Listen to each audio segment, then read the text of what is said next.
দীর্ঘদিন ধরেই রায়গঞ্জ শহরের অন্যতম প্রধান সমস্যা ছিল যানজট। বিশেষ করে শহরের ভিনায়ক হোটেল থেকে বিবিডি মোড় পর্যন্ত ব্যস্ত রাস্তায় অটো, টোটো ও অন্যান্য 3 চাকার যাত্রীবাহী গাড়ির যত্রতত্র দাঁড়ানো এবং যাত্রী ওঠানো নামানোর কারণে প্রতিদিনই তীব্র যানজটের সৃষ্টি হতো। এতে সাধারণ মানুষ, স্কুল কলেজের পড়ুয়া, অফিস যাত্রী, ব্যবসায়ী থেকে শুরু করে জরুরি পরিষেবার গাড়িকেও সমস্যায় পড়তে হতো।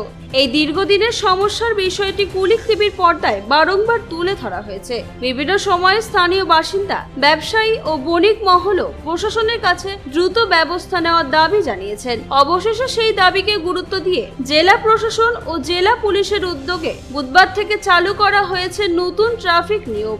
নতুন নির্দেশিকা অনুযায়ী ভিনায়ক হোটেল থেকে বিবিডি মোড় পর্যন্ত নির্দিষ্ট স্থান ছাড়া কোনো অটো, টোটো বা 3 চাকার যাত্রীবাহী গাড়ি যাত্রী ওঠানো বা নামাতে পারবে না। ট্রাফিক নিয়ম কঠোরভাবে কার্যকর করতে সকাল থেকেই রাস্তায় মোতায়েন ছিলেন জেলা পুলিশের ট্রাফিক বিভাগের আধিকারিক ও পুলিশ কর্মীরা। তারা চালকদের নতুন নিয়ম সম্পর্কে সচেতন করেন এবং নির্দিষ্ট স্টপেজ ব্যবহার করার নির্দেশ দেন। পাশাপাশি যান চলাচল স্বাভাবিক রাখতে সার্বক্ষণিক নজরদারিও চালানো হয়। প্রশাসনের পক্ষ থেকে জানানো হয়েছে, শহরের অন্যতম ব্যস্ত এই রাস্তায় যানজট কমানো, সড়কে শৃঙ্খলা ফিরিয়ে আনা এবং সাধারণ মানুষের নির্বিঘ্ন যাতায়াত নিশ্চিত করাই এই উদ্যোগের মূল উদ্দেশ্য। নিয়ম অমান্যকারীদের বিরুদ্ধে প্রয়োজনে আইনানুগ ব্যবস্থা গ্রহণ করা হবে বলেও স্পষ্ট জানানো হয়েছে। নতুন নিয়ম চালুর প্রথম দিনেই যান চলাচলে ইতিবাচক পরিবর্তনের ছবি ধরা পড়েছে।